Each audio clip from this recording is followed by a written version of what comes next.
Hello and welcome back to the Corhazi Outlook, a Grand Archive TCG podcast centered around tournament results and competitive metagame analysis. We are here to provide a glimpse into what's being played at larger tournaments and help you prepare for your next big event. This is episode 27. I am Ken, also known as Chromatic. With me, as always, is Aubrey, also known as Jim, the Eternal. How's it going? And today, it's time for a double feature. Oh boy. We have just come back from Las Vegas for North American Nationals and the aforementioned Ascent Las Vegas. Yeah, a heck of an event, a heck of a place, honestly. Yeah, great weekend, great venue to be hosting the event. I could say a lot of great tangential things about the trip. Sure. But we're mainly going to talk about the actual event itself. Yeah, well, we should probably get right to it because this is a big event.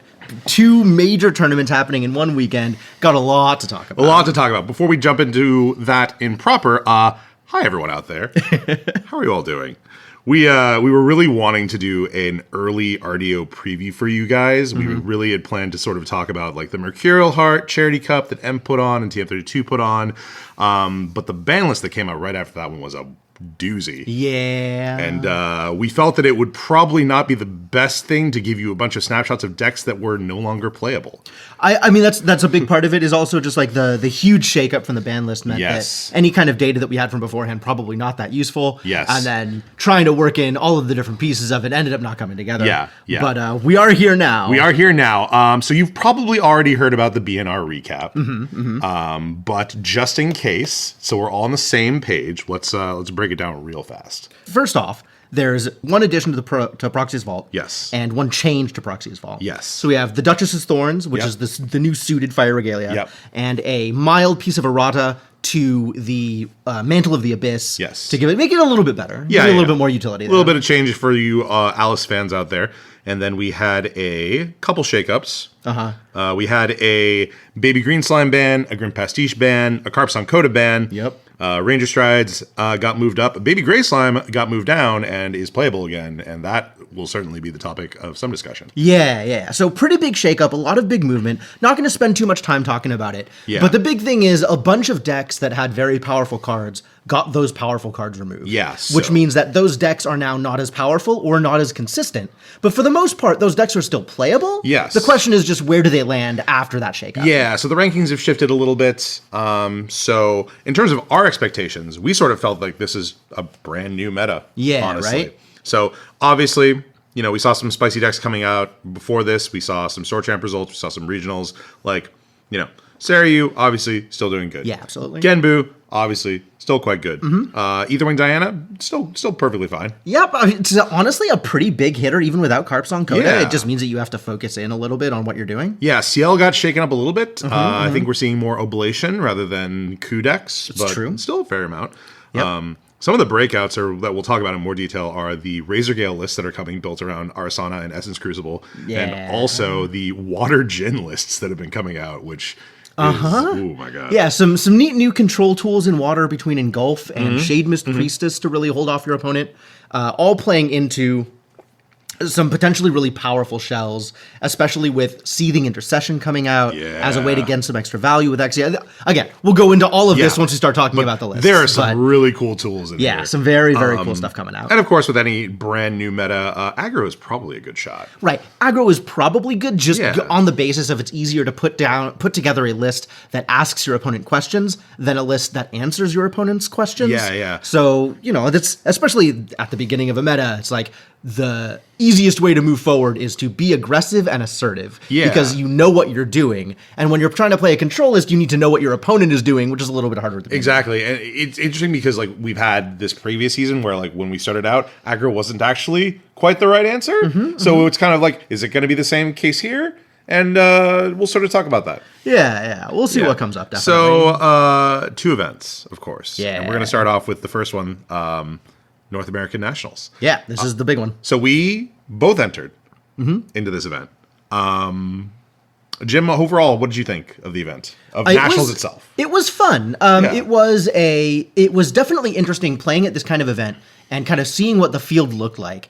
And knowing the kind of work that all of the people that were there had put in order to be there. Yes. Right? Like everybody there is sort of a cut above the average competitor, and at the very least has the ability to acquire some of these ranking cards, the national qualifier points that were necessary in order to get in there, either by winning a store champs, placing high enough in a regionals or even an Ascent, or just being friends with someone who does, which is close to good enough. You know, they say, they talk about a rising tide raises all boats, and I think this is kind of a similar thing. If you are friends with enough people to get these cards, you're probably in a pretty good place to pick up a little bit from their skill, have a testing group. So even if you are not the person who won these cards, it does show that you're in a slightly better position than the average competitor. Yeah, we really cannot stress the importance of being in community with your fellow players, because you will, as iron sharpens iron, so too will the cards sharpen one another. You probably shouldn't sharpen your cards. Maybe actually. Not. I don't think seems like it would lower their value over I think time. that's not legal for tournament play either, so you probably shouldn't. But regardless,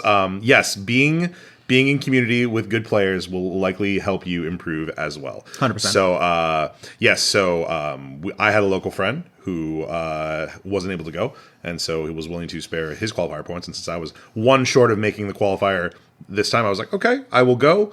I won't feel the pressure of going too much, and we'll just sort of see how well we can do in this field full of very strong competitive players. Yeah, absolutely. Very strong players. So, brief tangent about my experience. Wanting to not have too much pressure on myself, I just decided to go with a covered pick, which was good old Wind Arcane Rye. Shout out to Hyoka. He is the GOAT of Rye. And I wanted to see just how well I could stack up with such a good player. Spoilers, I am not Hyoka, so my record was not nearly as good. It makes it a little bit harder. A little bit. So my first round, I was matching up with local friend Fred the Capo. And we happened to match up at table 67. Table 6-7. And I was like, I'm not going to think too much about that. We roll to see who goes first. I roll a 6. Fred the Capo rolls a 7. And at that point, we're like, okay, we could probably just go home right now. Nonetheless, he rolled me. And he went on to qualify for day 2 of the tournament. And it worked out really well from him. So we were joking that the power of 6-7 was flowing through his veins. Absolutely, yeah. And it seemed to work pretty well for him. I do want to say, kind of as we get started here, is there was a lot of our region's representation at both of these events. Quite a bit.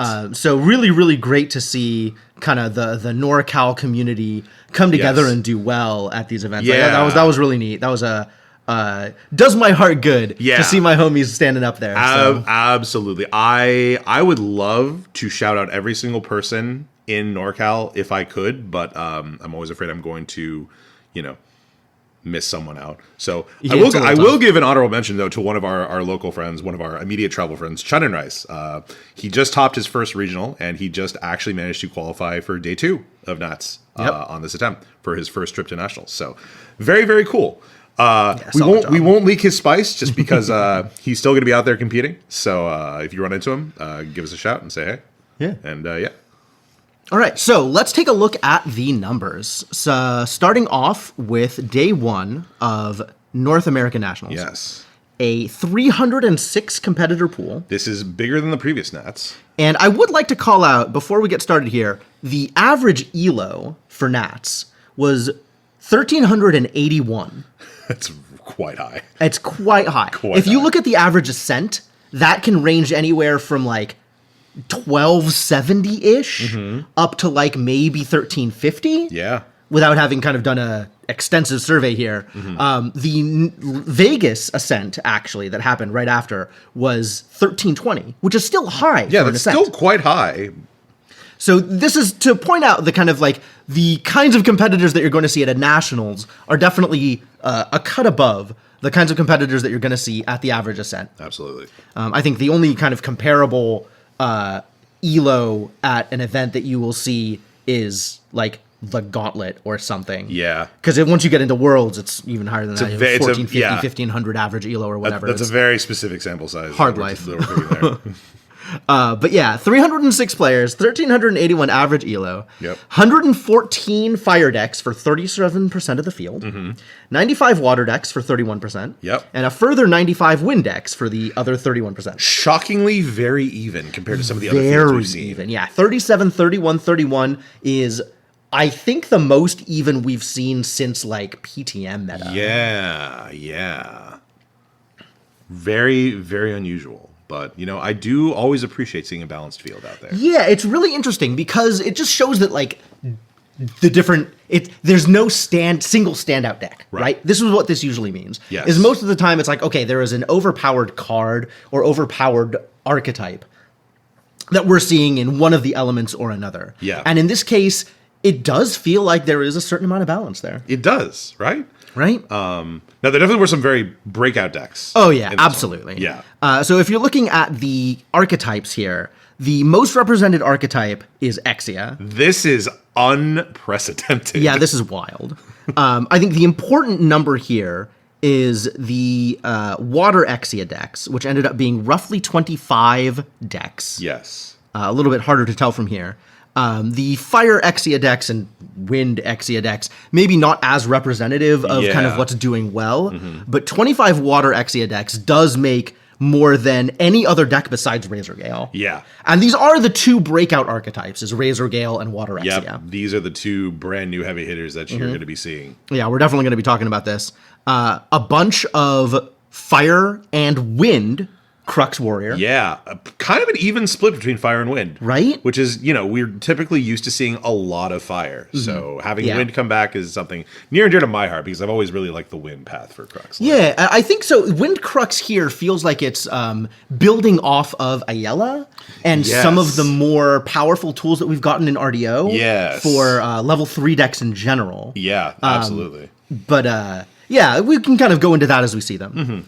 We talked about Razor Gale. Genbu, very well represented. Yeah, a lot of people wrote off Genbu, I think, 2 seasons ago, thinking it was going to be Revel of the Graveyard Hate. And the Graveyard Hate is very, very rough. But the Genbu decks are still piloting their way to victory. They're so good at doing what they're doing. They really are. And you don't always see all of your Graveyard Hate. Yeah. Right? Yeah. Like, you have maybe 2 or 3 chances to materialize something to deal with what they're doing. And they have how many Fracturizes? Yeah. And meanwhile, that graveyard is just getting flooded. Right. Genbu, always been powerful, will probably stay powerful for a long time. Yeah. And it wouldn't surprise me to see Genbu be kind of the standard, like, stock archetype for control going forward. Yeah, absolutely.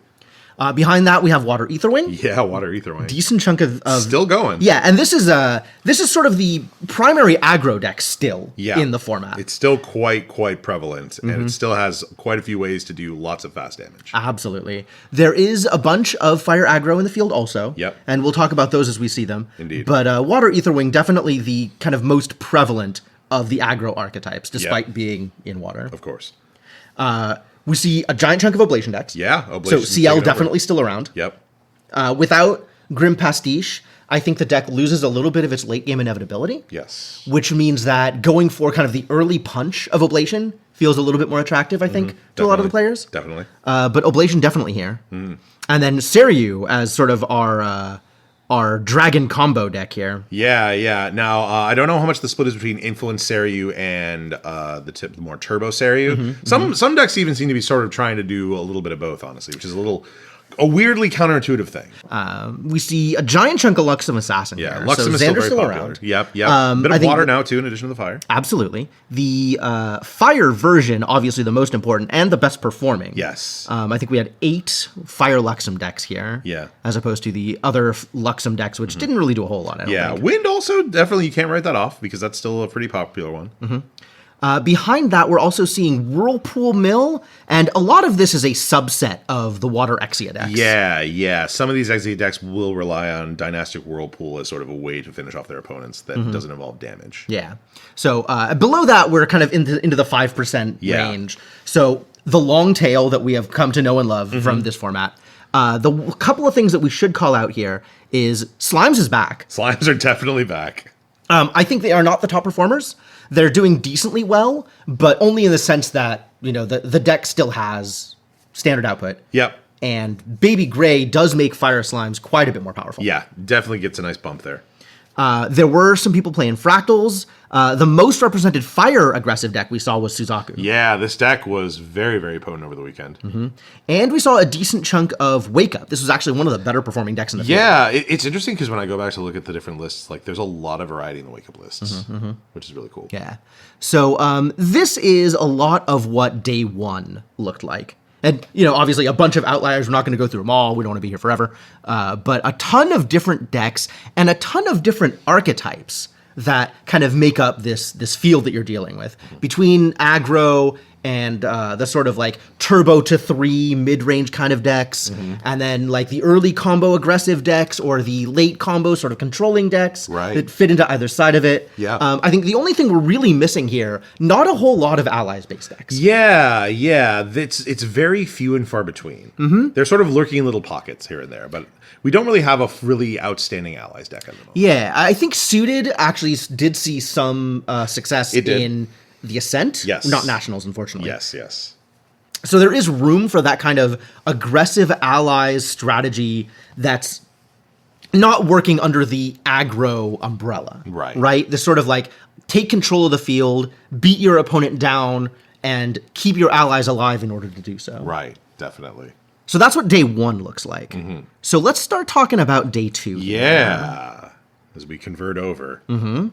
So day 2 actually saw a pretty different spread of elements.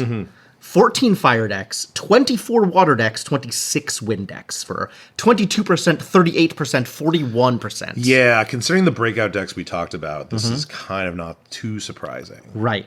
To see this shift. So the big representers here are Razor Gale and Water Exia. Yep. On top of sort of the general parts of the field that we're doing pretty well. Razor Gale, definitely the most standout here. 10 Razor Gale decks for 16% of the field. Yes. And this is not, I think we haven't really had the chance to talk about this deck yet, but as a fairly new deck, there's a lot of different elements that are going into kind of what makes this deck. So I don't want you to think that this is all one deck, right? These 10 decks could each of them have unique things that make them different from each other. Yeah. But are all working under the same general strategy of Essence Crucible plus Razor Gale. Yeah, and as we sort of talk about sort of the different folks you placed with this deck, you'll sort of start to see sort of the differences that we're talking about here in terms of how you can build the deck. The other thing that I want to talk about in terms of representation here is Razor Gale was one of the pet decks of TM32. Yes. In fact, I think almost all of them are on this deck. So it got a lot of representation by virtue of TM32 being full of very strong players. Yes. And I want people to be aware that this can definitely skew the numbers. Like, the fact that all of this team was on the same deck means that deck is higher proportionally because, you know, we like to make the joke that you give this player a ham sandwich, they'll make it to day 2. Exactly. And this is far more powerful than a ham sandwich. Ham sandwich, in fact, not one of the represented decks. No, ham sandwich not on here at all. But you could also say something about, we had a bunch of different teams show up at this Absolutely, event. yeah, And they kind of all had sort of their own signature deck. Like, we had Chess Club was sort of running Water Exia as kind of their main signature thing, and we had a lot of the folks from Apex Players Guild running Water Aetherwing. So they kind of all had their sort of unique ideas on this is what we think is I think this is also reflected in the numbers, right? Fire heavily depressed compared to Water and Wind. Yeah. Because most of these sort of teamed players were bringing either Razor Gale, Seiryu, Water Aetherwing, or Water Exia. So you could say that a lot of those Fire players were free agents. Sure, Perhaps, if you wanted to. maybe. I wouldn't stop you from saying You know, that. it's true. Well, I know at least one who signed, so we'll talk about him when he gets there. Great. Yes. So yeah, most represented deck in the field, Razor Gale. Yep. Second most represented deck in the field, the aggro deck of choice, Water Aetherwing. Yep. And like you were saying, this is sort of the Apex Guild deck. Water Aetherwing, second on the list. 9 decks, 14% of the field. Yeah. And this was the Apex sort of pet deck. Yeah. And I think we see a bunch of Apex at the top of the standings for day 2. So definitely a factor in why this deck did as well as it did. Yeah. You cannot write this deck off, especially when it's being rep by one of the strongest teams in C. Yeah, absolutely. Behind that, Seiryu. Yep. Still there. And Genbu, both at 7 decks. 11% of the field each, respectively. Yep. Solid choices. Yeah. All very good. All very, very good. Behind Genbu, we have Wake Up. And this is, I think, the highest I have ever seen Wake Up in day 2. Wake Up when is, it comes to representation. I think a lot of folks kind of wrote this off or sort of forgot this deck existed, at least in terms of our local circles. I think that you just didn't see it around very much. And I think it was a great opportunity and environment for it to shine. Yeah, and I gotta say, this is, in fact, the best performing deck in day 2. Yep. 60% of the 60% win rate for this deck. That's over the course of the event. That is nuts. Yeah, it's nuts. Which is like, there's not that much representation overall, but the conversion rate of this deck is about 60%, which is insane. Yeah. Absolutely bonkers. Very insane.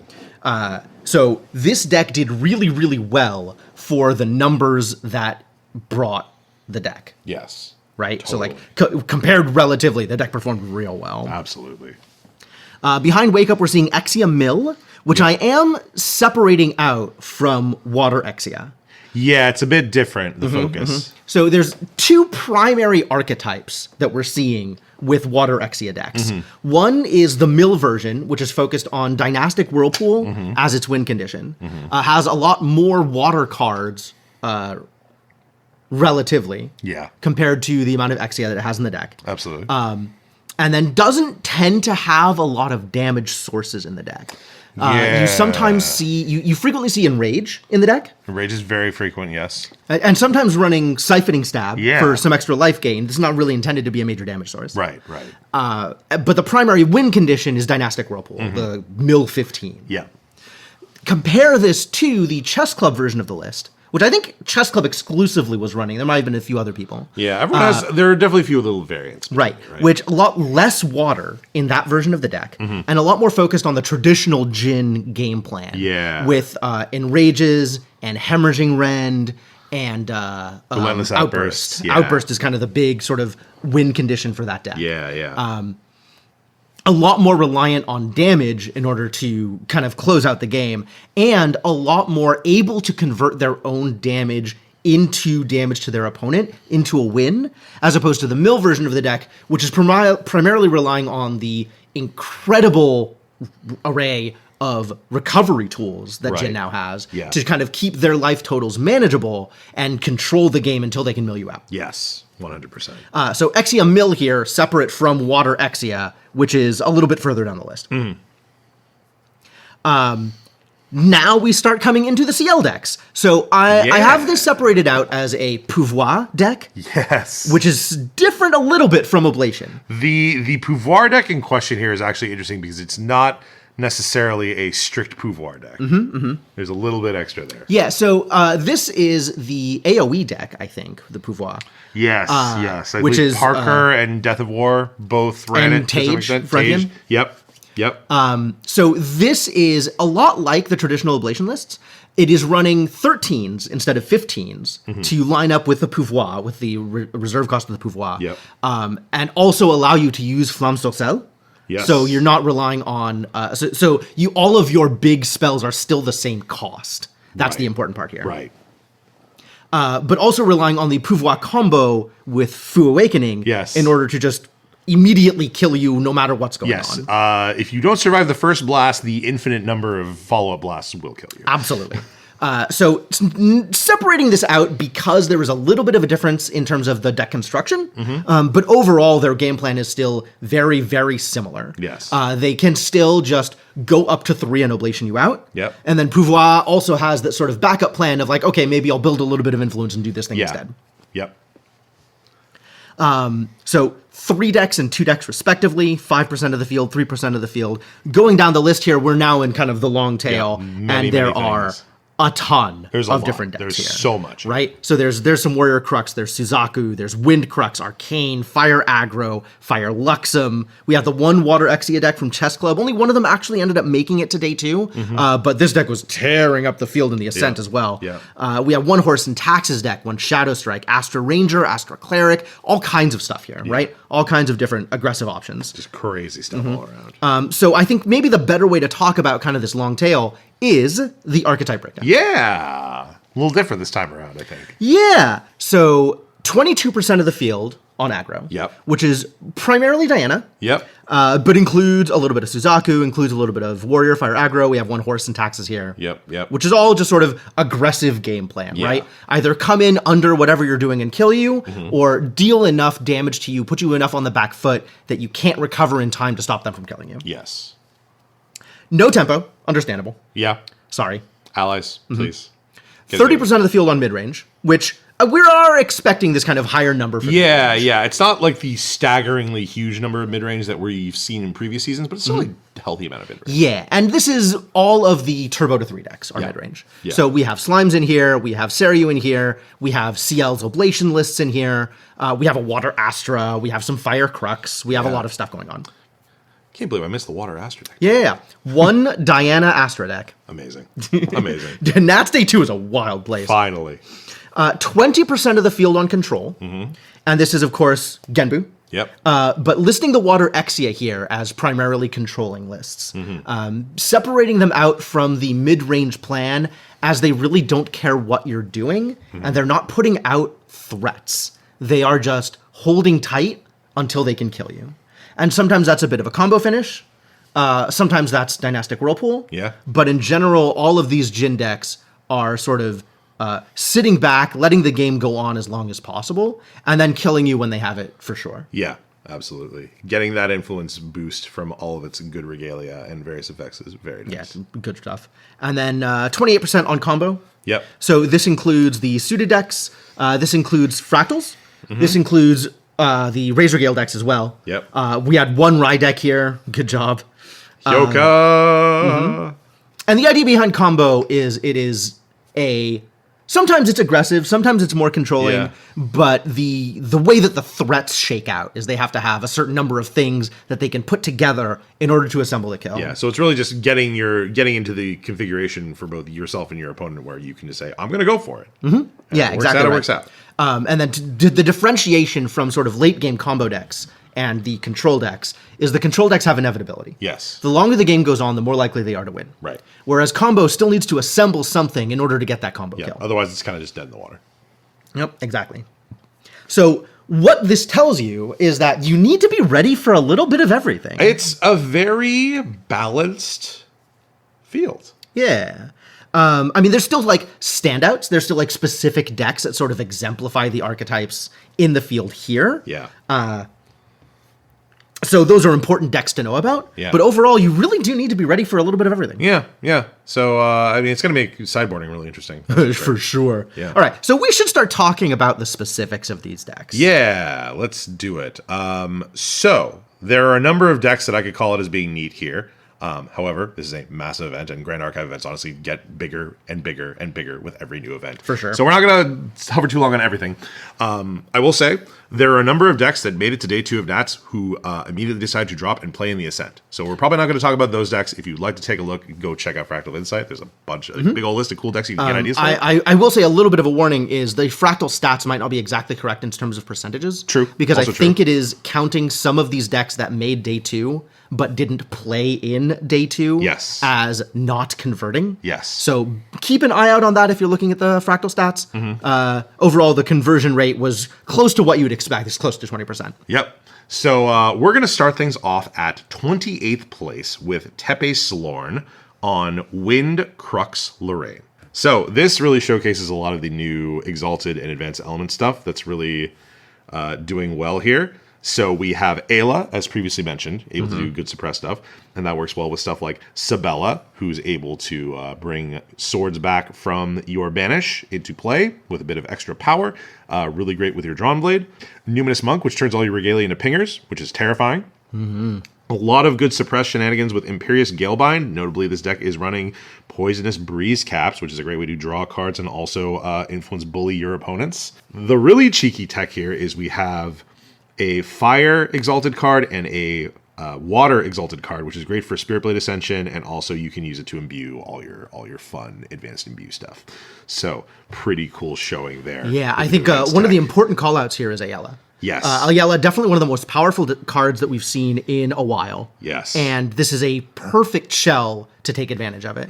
In addition to all of the cards that support the extra advanced elements, so you can afford to have a few more expensive cards or late game cards in this deck because you still have some of the new RDO Angelic cards in order to kind of keep you going in the early game. Yeah, absolutely.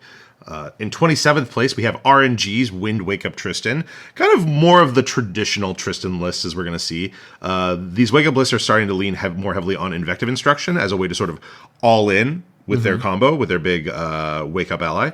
And There's also Tristan here so that they can back it up with some incapacitates, and otherwise just a lot of the good, fun wake-up package here. Yeah, and this is kind of the deck that was making people think that maybe Ranger Strides ought to be banned. Yep. We'll talk about that in a bit. Yeah.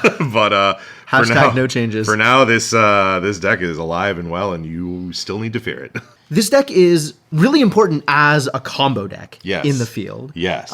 Because it really shows off kind of all of the different intricate moving parts that you need in order to get kind of the combo kill that this deck is famous for. And if you don't assemble those things, you sort of have to play a different way until you can represent that you have it. Absolutely. And any individual assault is a little bit fragile. You see, there's a lot of cards that go into keeping the combo alive. Yeah. You see stuff like evasive maneuvers and dodge roll. Yeah. Very, very important in terms of keeping their ally safe while their ally is making that attack. So, kind of exemplifying that, like, there's a couple of individual cards that need to work together, and a certain point of failure, which I think Razor Gale also holds true to that thing with Essence Crucible. Yeah. And we'll talk about that once we get there. Indeed. But yeah, as far as combo decks go, Wind Wake Up, one of the more important ones out in the field. Yes, definitely. In 25th place, we have Death at War on the Fire Umbra Ciel, the Pouvoir Oblation, as we've been calling it. So its oblation targets are not quite as big, 13 cost, but I saw the Lightweaver's Infinite Shaping, and I did a double take at first, because I was like, what is going on here? And this combined with 4 copies of Pouvoir Absolu means you have 7 bricks with which you can use to hit your oblation, and you can also just play Pouvoir Absolu to ping them for like 20 damage, and then probably more if you did the right thing. You have 2 Foe Awakenings involved. That's infinite damage. Yep, that's great. I love infinite damage. It's fantastic, yeah. So this is good at showing off the ability of fire to go high influence, right? So this is taking advantage of stuff like Creative Shock and Cremation Ritual, along with some of the very important early game units, along with Liminal Guide, along with Angelic Channeling, along with, not Benediction, Angel Attendant. All as ways to build that influence, or at least stay influence neutral, while you're going up to level 3. Yes. And then at level 3, what it has is damage and control tools. Exactly. So it has Abnegation and Slip Away as a way to stay alive, and it has Baleful Ablation and Pouvoir Absolu as ways to just demolish your opponent. Yes. I also do appreciate the inclusion of Focusing Gems, so you don't necessarily have to torture yourself going to 14 influence every time. You can stop a little bit short. It's a little bit easier. And it's okay. So that's an awesome, awesome deck.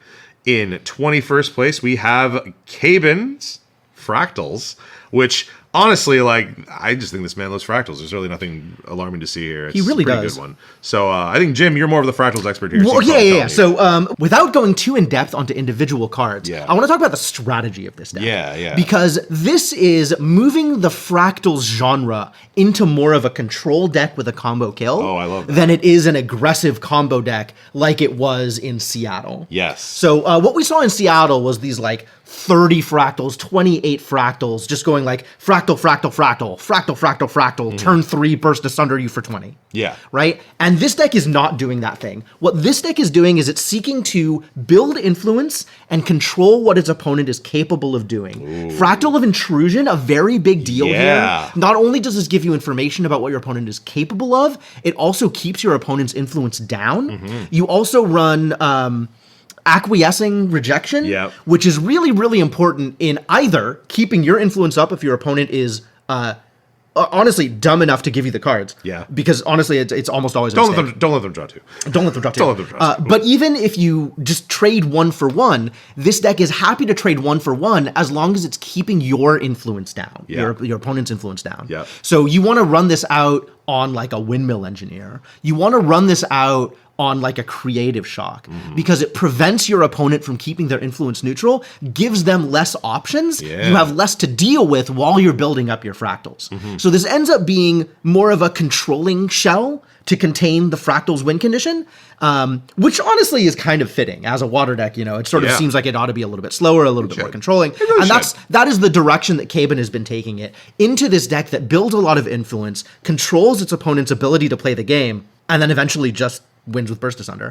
This is one of the few combo decks that does have that inevitability, actually. Like, I want to call that out. Because what it's doing in terms of comboing is building resources. Every single fractal on the board is one step closer to a win condition that your opponent cannot deny.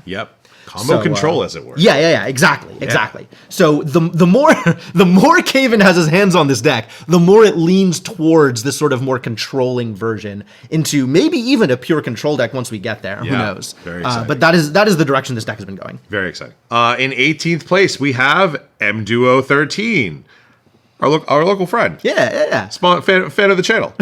On Water Genbu. Are we calling him our sponsor? Can we do that yet? He has sponsored us from time to time. All right, yeah. Yes, so he has been a sponsor and may be a sponsor again in the future. Shout outs to our sponsor, Fractal of Insight. Yes, hashtag sponsored, not sponsored. Anyway, this is not the top placing Genbu in our list, but it is the top placing M Duo 13 in the set. And it really is important to call out just how well our local group has been doing. Yes. Because frankly, this is our podcast. We can do what we want. We can do what we want, exactly. So yeah, a pretty standard list here. The Shade Mist Priestesses are kind of a nice touch here, as a way to sort of mitigate damage, and also Engulf is just a nasty tool for control. Honestly, I think Engulf and Shade Mist Priestess is what's made the Whirlpool Mill deck viable. Yes, those kind of control tools, and so it's not surprising to see those tools also making their way into the standout control deck of the format. Yes, I also really want to call out how huge Diamond Ribbon is, not just for Water X in general, but especially for Genbu, which is just churning out so much floating memory that this is basically a pseudo +2. Yeah. It's phenomenally good. So, awesome stuff. In 15th place, we have Hyoka. I may not be Hyoka, but we know someone who is Hyoka, and that's Hyoka on Windrai. Oh yeah, I've heard good things about Hyoka being Hyoka. Hyoka is, in fact, the most Hyoka person that I have met. So tell us about Wind Arcane Rai. I haven't met him in person, but I love his work. So the really standout thing for me is that this brings back sort of the OG Windrai tech of Beseech the Winds, which is back in the day when everyone was still really just wanting to make Fire Rai work. Windrai established itself as being Rai but faster. So this lets you sort of recoup tempo, just materializing faster than they can.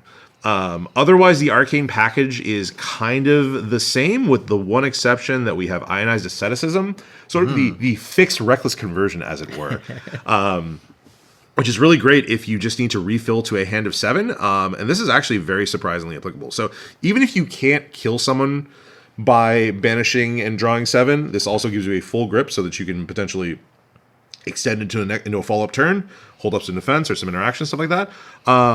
Alternatively, if you've played a Power Overwhelming and you've gained 1 billion levels, you might still be level 7 or so after resolving an Ionized Asceticism, which means you just kill them with elementals. And that's pretty good too. Seems strong. So I am very excited to see how this deck evolves. I will be continuing to play a bunch of things myself to see how it works. Yeah, it's really nice to see some of the classic combo decks get these additional tools. Yeah. And spoilers, this deck is just going to keep getting stronger and more insane, I guarantee you. So big congrats. In 14th place, we have Jace Patrick's Fire Oblation CL. This is a pretty classic CL, but notably it is running 10 15-cost cards. 10 bricks, as I like to call it. 4 checkmates, 4 advents, 2 asceticisms. It also makes use of the Folded Shadows Regalia, which gives CL Spell Shroud and Stealth if their omen count is 33 or greater. That's just 3 omens. That's true. That's pretty easy to do. So there was a regional a while back in Japan featuring Hachiko, and Hachiko, for me at least, coined the meme 12 bricks, meaning 4 asceticism, 4 advent, 4 golden checkmate, and all gas. I like that we're calling them bricks because they do nothing in your hand. They do nothing in your hand. They brick up your hand. Yeah. And when you throw them at your opponent via Baleful Ablation... It hurts so much. Perfect. It's perfect. It's massive concussion. I would like to call out, much like the Pouvoir list, this is also running Flamme Sorcelle, which we didn't used to see in Oblation. Yes. Because Oblation was not making omens. Yeah. And now there's enough cards to make omens out of that Flamme Sorcelle can frequently draw you that extra card without hurting your game plan, without requiring you to break out an Orb of Sealing in order to smooth out your omens. Exactly. So it's much better than it used to be. Fantastically streamlined. So, also the channeling here is phenomenal. I just wanted to say. That's really great. You can top deck your Oblations, and you can move all the bricks to the bottom of your deck. It's fantastic. In 13th place, we have Yadon on Fire Luxem Xander. This is just the top ranking Luxem player in this national tournament. Pretty standard deck, though. Not a whole lot new happening. Yes, here. a very standard list. There's nothing crazy here to talk about. It's just a good, solid Luxem list. And Angelic Channeling seems tailor-made for this kind of deck. Exactly. It really, really helps smooth things out. So good to see this archetype as well continue to do well. So that's very fantastic. And then in 9th place, we have Hesu on Fire Slimes. Heck yeah, Fire Slimes. Yeah, Baby Gray is back, and it will continue to do crime. So what I have found, I also played Fire Slimes in Nats. Got 65th place. Hey, which is the highest possible placement that didn't make day 2. Oh, hey, you know what? That's the king of something. It sure is. So what we're seeing with this deck is basically the same thing we've always been seeing with this deck, but because of both Baby Gray and Baby Silver, there's a little bit more consistency in the early turns. Yes. You more frequently have something that you are happy to cremate, and you have a little bit more defense if you need it as well. Yeah, it's really nice. Really helps smooth things out. We're seeing a little bit of innovation in the lists as well, so there's some kind of inconsistencies between different players, right? In terms of like specific card slots, you see Blissful Calling in some lists, you see Forest Cake in some lists, you see Kind Beast Caller in some lists, and a lot of it is just dependent on sort of the flavor that you prefer. Yeah.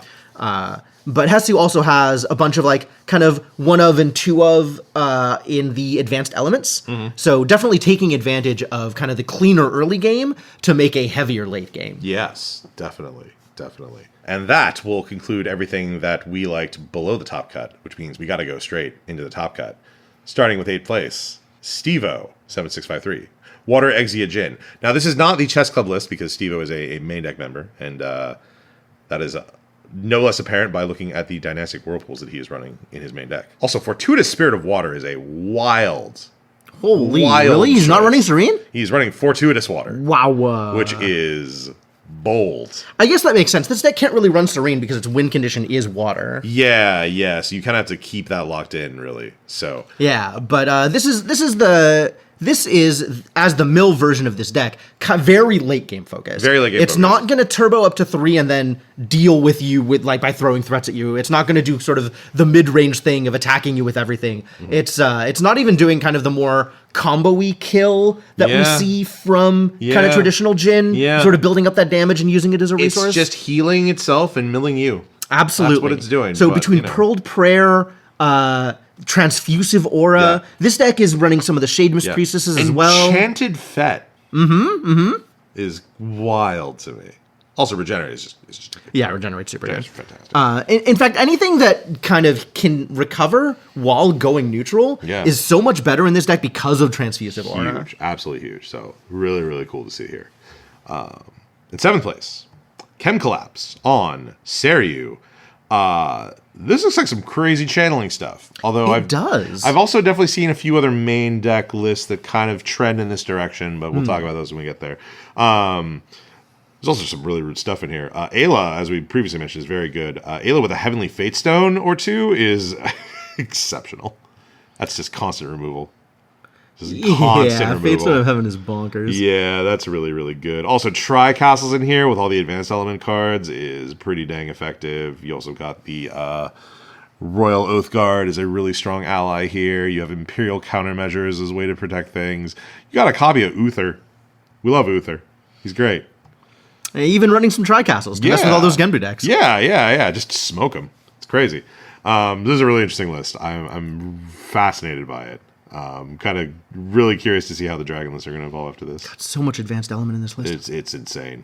You really need those 4 channelings, like so badly. You really do. You really do. So, congrats to Chem Collapse. In 6th place, we have Taco Boss on Fire Suzaku. So actually, I want to interject a little bit here. Because this is Nationals as opposed to an Ascent, the prize structure is a little bit different. That it is. So anybody that placed 6th or above is getting an invite directly to Worlds. Right. And then everybody below that down to top 16, in this case top 17 because they changed the structure a little bit. Yeah, they changed it with the asymmetrical top. Is getting a gauntlet invite to Worlds. Yeah. So there definitely is some amount of like, where people are playing for, people playing for top 16 or playing for top 6 or whatever. But just know that a bunch of decks kind of got what they were coming for, even if they didn't make it into this top 8. Yeah. And that also just makes you also appreciate just how intense the competition is here. Yeah, absolutely.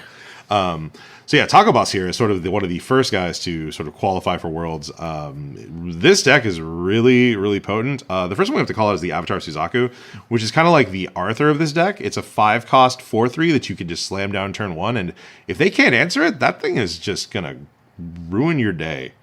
Absolutely. That's a big hitter. It's a big hitter. Also, once you're Goja, you can sack it to buff up your quest counters.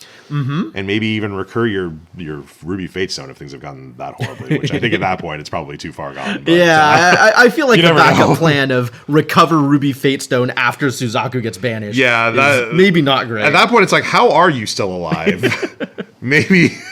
Maybe think about that. Yeah, but as a 4/3 beater that potentially comes down for only 3 if you have the quest counters to burn, is a really aggressive card. Yeah, very aggressive card. And there's so many ways to do non-combat damage here, so you can flip that Suzaku and then do the Pepper Chef combo. Undeniable Truth is also a wonderful role player here, because sometimes the undeniable truth is you can't go out for food because it's too expensive and you just have to reheat your leftovers. And that's what Undeniable Truth does.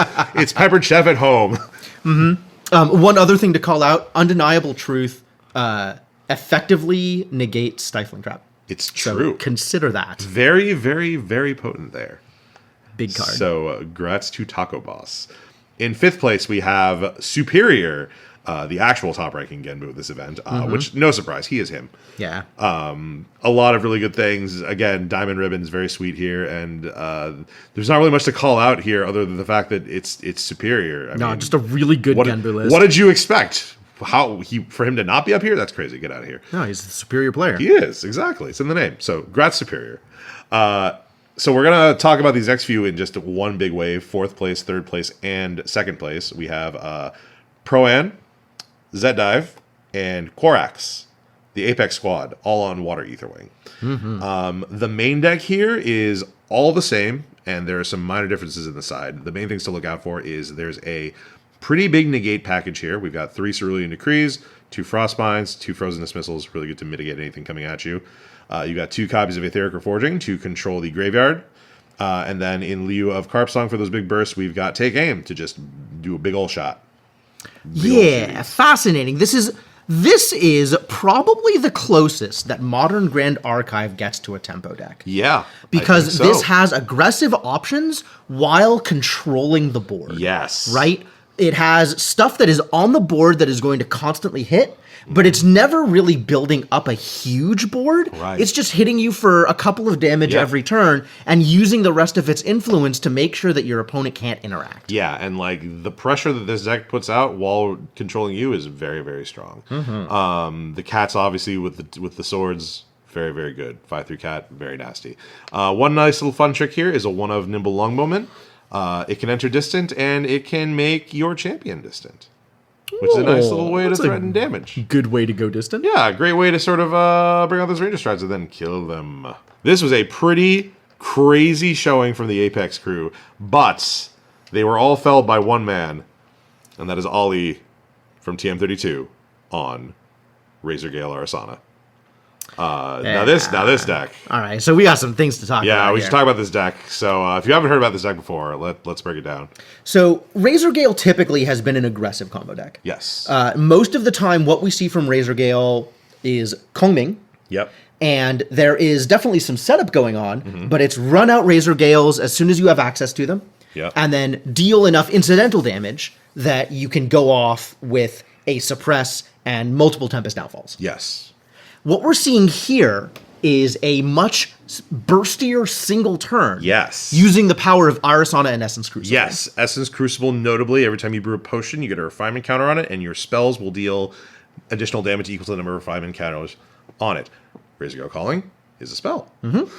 So with 2 Razor Gales out and 3 counters on your Essence Crucible, 1 Fairy Whispers is dealing 8 damage to your opponent. Yes. That's a lot of damage. Yeah, so that's where this deck is at. Yes. I do want to point out that this is by no means the end-all be-all of the Razor Gale list. It is not. There's some specific tech in here.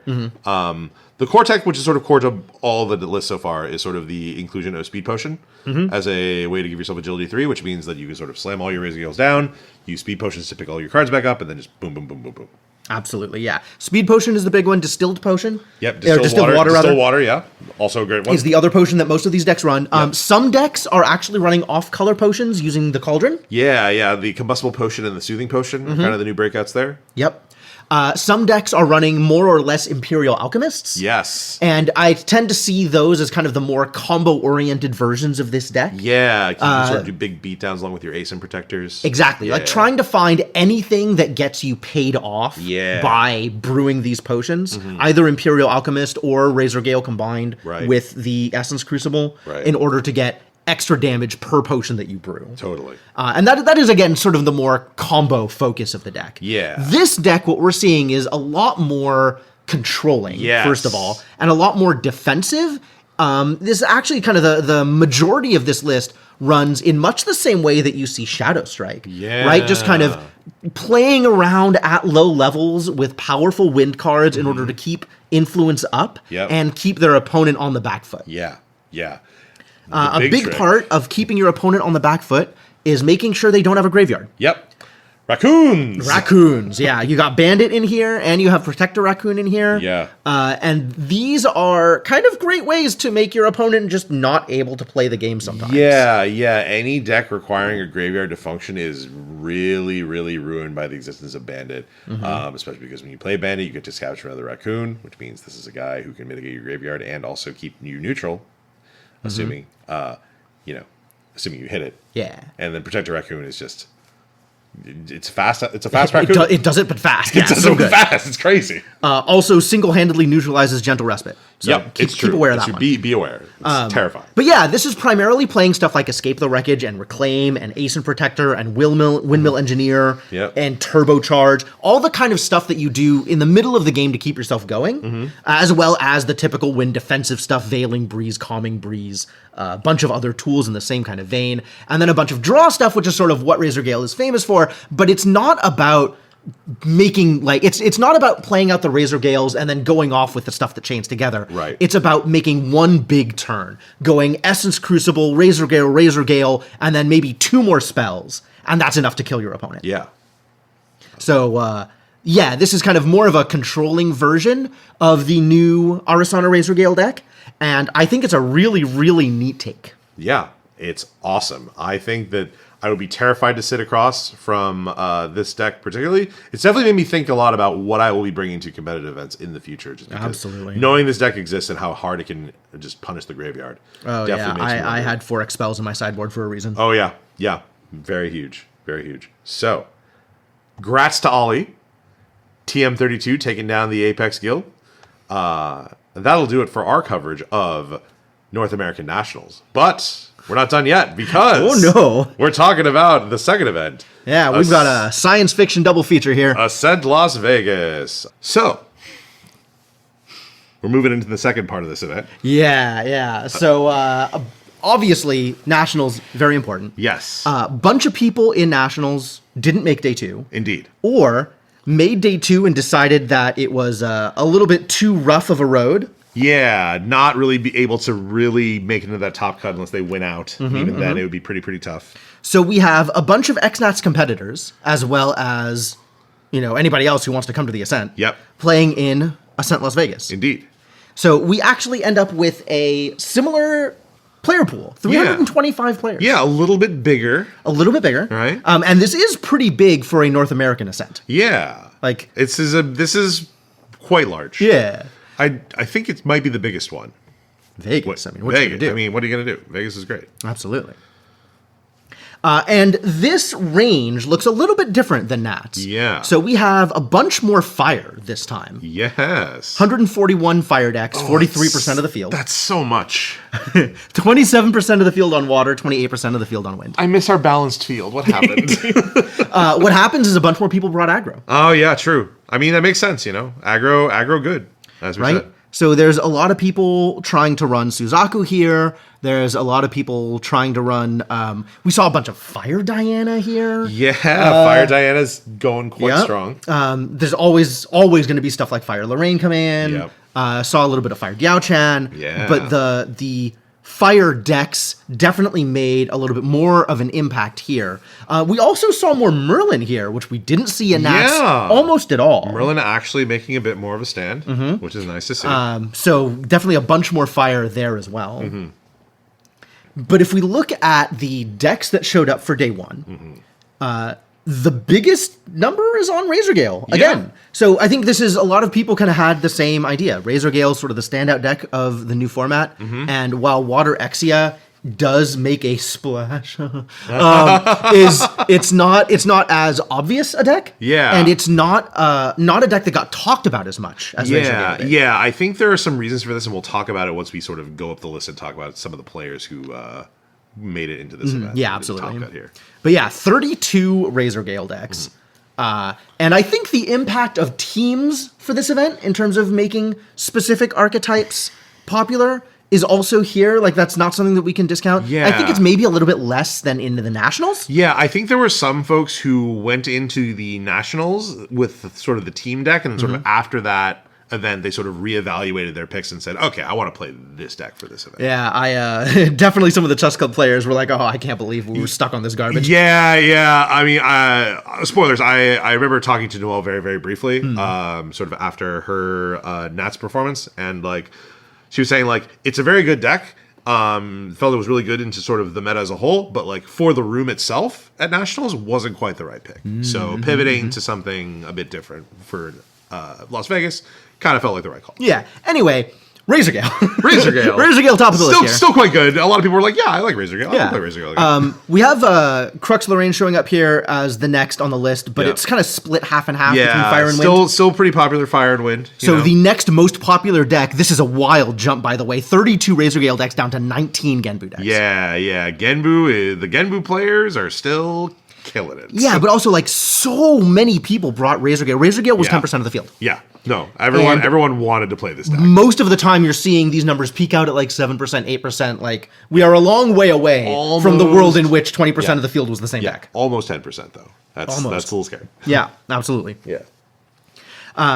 Behind Genbu, we now have various flavors of Exia. Yep.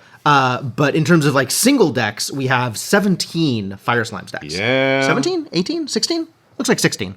Could be 16. I'm going to guess. I'm going to guess it's 16 Fire Slimes decks. I'll support that. Yeah. Back that up.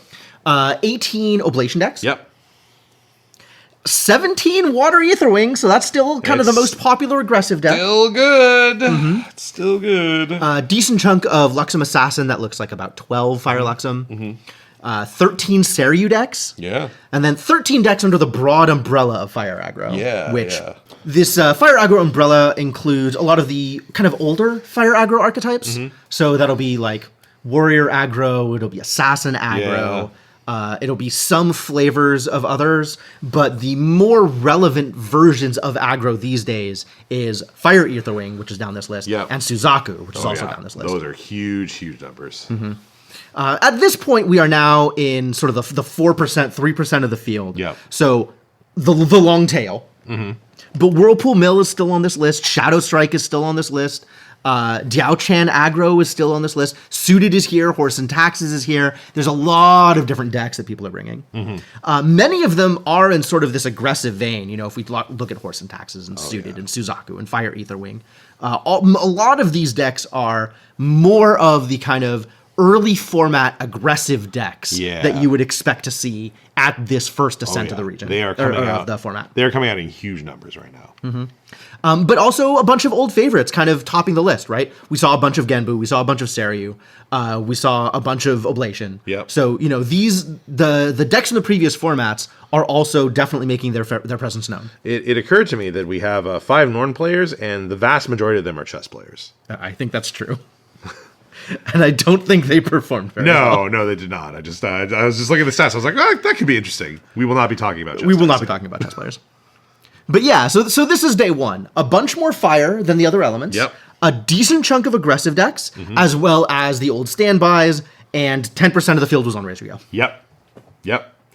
There you go. So with that all said and done, how does day 2 look? So day 2, we now have a little bit more balance. Oh, that's nice. Yeah, 35% of the field on fire, 37% of the field on water, 29% of the field on wind. That's more familiar. That seems right. This is not as skewed as Nats was, and I think because we're not seeing as many people betting on the standout decks that they were in Nats.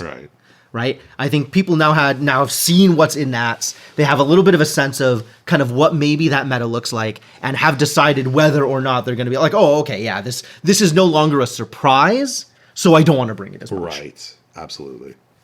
But we are still seeing very similar numbers in sort of the top represented decks. 9 Razor Gale decks, 14% of the field. 7 Water Aetherwing decks, 7 Genbu decks, 11% of the field each.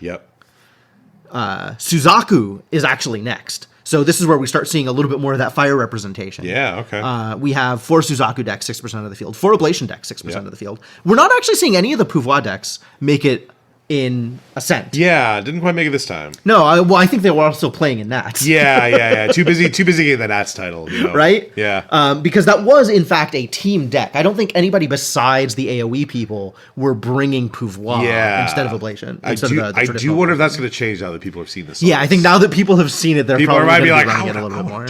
That's pretty good. It's pretty good. A decent chunk of Exia Mill here, like we saw in Nats. Yeah.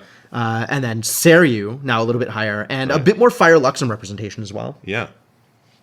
So kind of all this going down the list.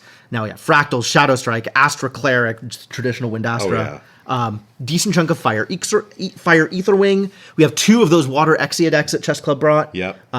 Pretty solid there. We are seeing Fire Merlin, which we did not see in Nats at all. Getting some representation, which is great. No Merlin in Nats. Yeah. Alas.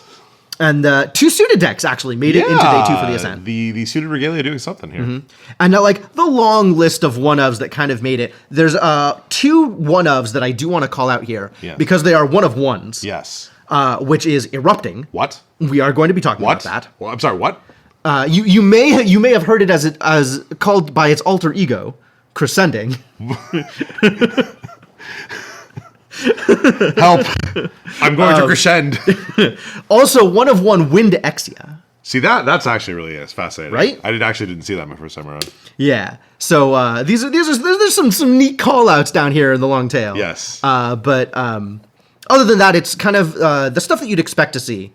Also, Stella is here. So Stella is here. So there is a Terra Kongming. Stella is inevitable. One water Terra deck. Indeed. So yeah, maybe instead of calling all of these decks out one by one, let's talk about the archetype. Yes. So how does the breakdown look compared to our previous breakdown? Very similar, actually. Oh. I think the big difference is we see a little bit more of Genbu in this field. Yeah. We see a little bit more of Water Exia in this field, which means that the control numbers are a little bit more spiked. Okay.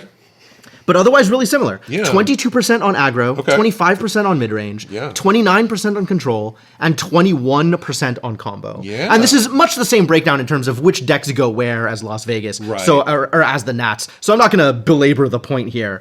But again, a wide spread. Yeah. A decent chunk of people on aggressive decks, a lot more combo than we've seen in some previous formats, and a little bit of a flattening of that giant mid-range hump. Yeah, absolutely. I think because people are relying a little bit more on the new powerful control tools.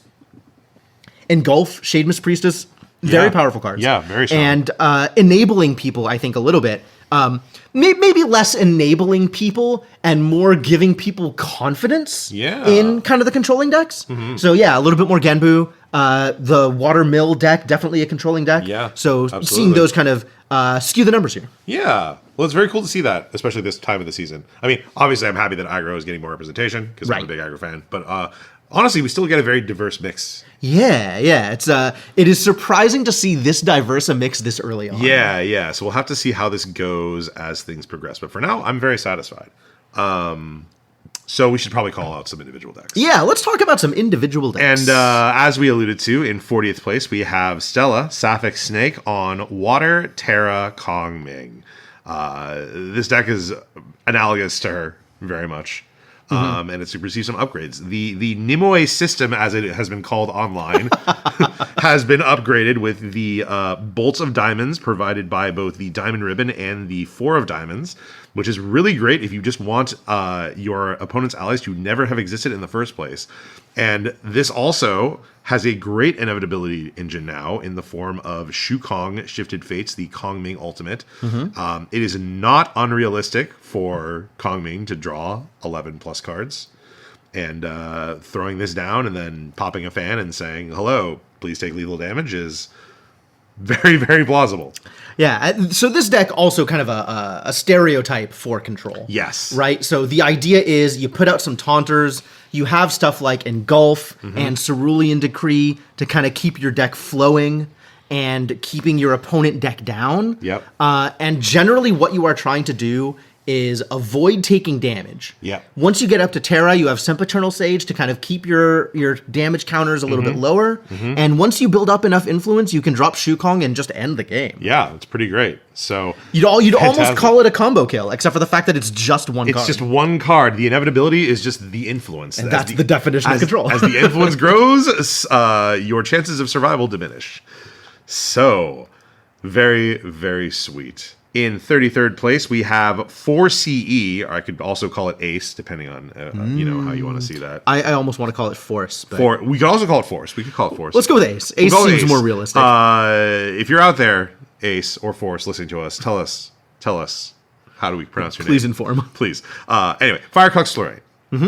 This is doing the good old Firecrux thing, and it's running Numinous Monks and Spirit Blade Dispersion as a way to sort of provide non-attack damage. Yeah, I want to call out this is the Spirit Ruler version, not the Crux Knight version. Yes. So you can see that the Spirit Blade Dispersion is there, as well as the Sword Saint's Vow. Yeah. So there's a few interesting tools here for the end game, as opposed to the Crux Knight version, which sometimes runs in Soul, but most often just runs a bunch of swords. Yeah. So this is very, very good at pushing some very inevitable damage here. It's also running a Dummy Trainer as its card draw of choice, which I think is really genius, combined with Lorraine Blademaster to sort of guarantee that you can draw that card. I think that's really nice. So yeah, a lot of good, nasty, heavy hitters here, which is terrifying to see. But it worked out pretty well. In 32nd place, we have Angel TCG on Fire Suited to Norris. This is one of the suited decks that we alluded to. I do want to call out, though, that this is one of five decks, literally the same deck being run in this event. One of the people piloting that deck was Tilsavadl. I'm really sad if I pronounced. Yeah, I still don't know how to pronounce his name, and I was unable to DM him because you can't DM him on Discord unless you're friends. I'm not sure if that is a feature of Merlin's Marketplace or if that is a feature of his account specifically. Possibly. Yeah, I feel really bad because I played him at the last Nats and I forgot how to pronounce it. But he's an aggro all-star, which is why, and he piloted this exact list in a.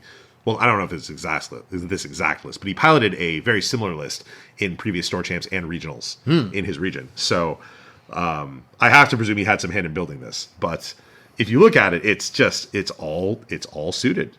It's all good times. Very aggressive. Tenoris is the champion of choice, which means you get access to Trump Set, which lets you redirect attacks. It's still running Arthur and Red Hair because Arthur and Red Hair is just so ubiquitous with aggro these days. Also running one cheeky heavy swing to just bop them really hard. Love it. Yep. And then you're able to sort of leverage the Duchess's Thorns abilities on things like Duchess 6 of Hearts and 8 of Hearts to sort of get some extra card draw or pseudo influence, basically, which is kind of nice. But yeah, sweet list. We love it. Love to see some pseudo representation up in here. In 28th place, we have 7 Bricks. On a Wind Unique Allies with a bit of a wake-up package here. Oh, 7 Bricks isn't running the 7 Bricks deck? 7 Bricks? No, don't worry. It gets better from here. So yeah, if you look at this list, it's kind of sort of halfway between the wake-up package that we expect and also a lot of the sort of the Wind Unique Allies from like the Oath of the Sakura deck back in the day. So it's running like Parsonet, Purse, Liu Bei, and... Actually running Dilu. Yeah, Dilu. So like... Diana Haunt Reminiscence also. A lot of these allies are just good with the wake up package, but also incidentally, if you just oath them, they do a big chunk of damage. So yeah, not bad. Also, Cheshire Cat, unique ally, really terrifying if you also have some swords out.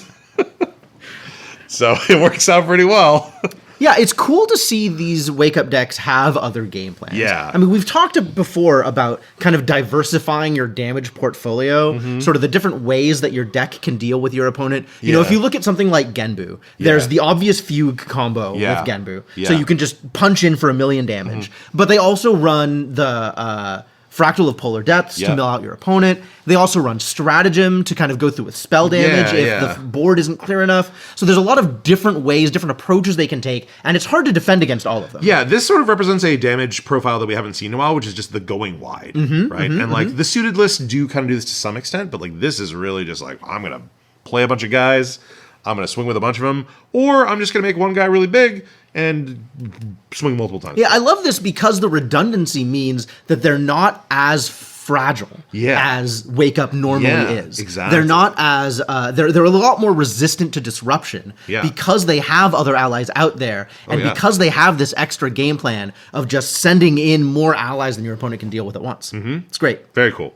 So 26th place, we have Novaphilion on Alice Merlin. What?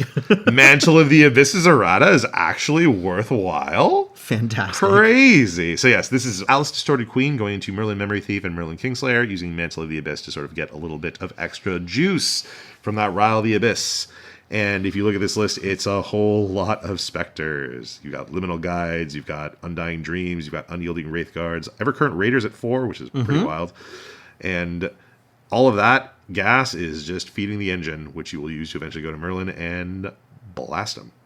Yeah, so this actually isn't running the Prismatic Edge Ascension combo package that you usually see for high-level Merlin. Yeah, there would be sort of an argument for it with the Evercurrent Raider, I think, but no, it's focused on doing other things. Yeah, so relying on, obviously, the power of Ghost and Pendragon and the power of the Phantasmagoria in order to keep feeding you a little bit more float, a little bit more power from your graveyard so that your Merlin level 2 can do the thing, and then once you hit 3, you can really start racking them. Yeah, also, like, if for some reason the game goes very long, you're cycling a bunch of stuff back in your deck. Also, the Lineage release means you can get a little extra life. A lot of good stuff here.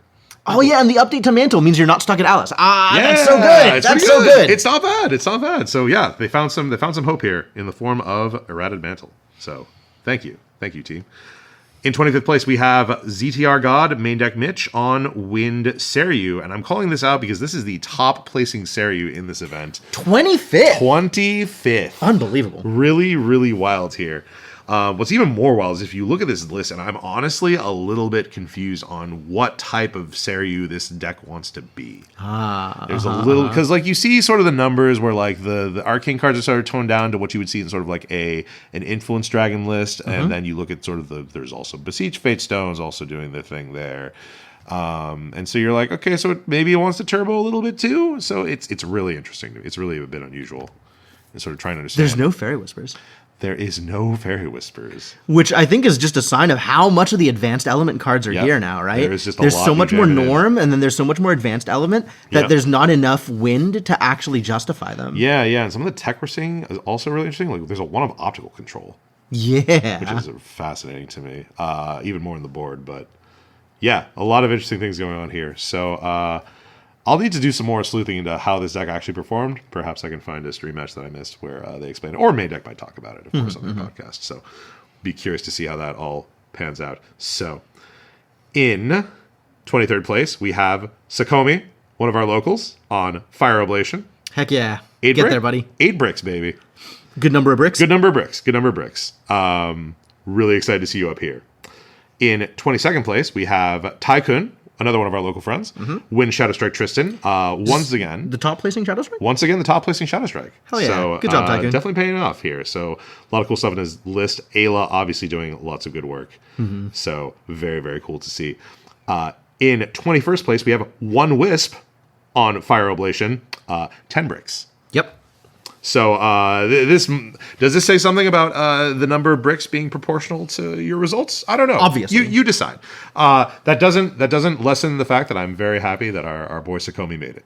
Yeah, this honestly looks like a traditional if I can say that for an archetype that is by no means old. Yes. Traditional list. Yes. In terms of just the numbers and the cards that are being used, there's nothing out of place here, and there's nothing that really looks sort of unique in terms of the ratios or in terms of like the specific cards that are being brought. This is, I think, if you look up a bunch of oblation lists, pretty much any oblation list that runs 10 of the 15s is going to look something like this. Yeah. So very, very exciting to see how this deck will pan out in the future. In 16th place, we have KB Destro on Fire Luxem Xander. Definitely a classic Luxem player as far as I know. But he's on a regular Spirit of Fire. A draw 7 Spirit of Fire. Oh, no Serene. Yes, maybe he's leaning to the power of angelic channeling, keeping him alive. So perhaps that is something to do. Another thing he's also leaning into using to help himself stay alive is 2 copies of Argus All-Seeing Giant. And he is running both the Crystal and the Eye of Argus, so we can get this boy out. This is a man who does not need anything from his material deck. He does not. It's just he's got what he needs. You know, it's really interesting because usually you see Fire Luxem as like more of a controlling deck, so you see a lot more controlling options in the materials. Yeah. So, I mean, there is the Tariff Ring, that is here, but like no Safeguard. Yeah. Or, you know, we're kind of seeing a little bit more of the Ducal Ring. Yep, the Ducal Seal, Ducal Seal, in these lists. Instead, using that to bring out Argus. Maybe Argus is his defense. It's just honestly, is a 4/10 taunt Omni Shroud. Yeah. That's kind of hard to get past. Has Vigor too, so you can just use that to clear board in addition to your Light Weavers and stuff. And your just every deck gets the deer now. Yeah, everything gets the deer. Everyone has a boss monster. It's great. It's wonderful. We love it. I'm really curious to see how this one pans out. In 13th place, Pickle Sword on the Chess Club Water Exia Djinn. This is the first time we're seeing it here, talking about it, so we should probably talk about it in a little bit more detail. Yeah, so the thing that I want to call out here is this is a lot less reliant on water than the Whirlpool Mill Djinn. The water package is very, very slim. Right. So it's got Spalling Cleanse, and it's got Pearled Prayer, and that's it. Yep. All it's got for water is Recovery. Yeah. Oh, it has Fracturize. I mean, of course that's Fracturize. I mean, of course you're going to Fracturize. Which is supported by running the Serene Spirit for that extra heal. Yeah. And then the primary thing that it's doing is it's doing the typical Djinn thing. Yeah. It's racking up damage, and it's using that damage in order to turn around and kill. Yeah, there's some interesting things in here, particularly. Sun Tzu Weapons Master is a little interesting as an aggressive pick because it sort of lets you buff your weapons that you're swinging with and get a little extra use out of those. Zhang Liao Bloodmonger we've never seen this played before, but it's really good. There are a lot of decks that are just sort of waiting to do damage to you all in one go later on, and Zhang Liao is really good in those cases because it just says, okay, fine, I'll damage myself. Yep. And I'll draw 3 cards for it. Yeah, especially if you're up against one of these like a Genbu deck or the Whirlpool Mill deck that don't care what your health total is at. Yep. So if you're just sitting at 0, Zhang Liao is great there. Yep, and then you just get what you need. That's very, very handy. And then, of course, we got to talk about the Tome of Abyssal Heaven. We should probably talk about Tome of Abyssal Heaven. This card is gas. So Tome of Abyssal Heaven is Reckless Plate number 2. Yep. It is extra reckless because if they suppress it in response to its trigger, you just die. But if you are not running against wind, it's very safe to bring out. Yep. And just gives you an extra draw for several turns in a row. Yeah. One also benefit of being water is when you run out of page counters, just fracturize it. Yeah, easy. Yeah, no problem here. But yeah, this is very much committed to damage with Enrage, Rend, Outburst. There's a lot going on that you can use to do damage.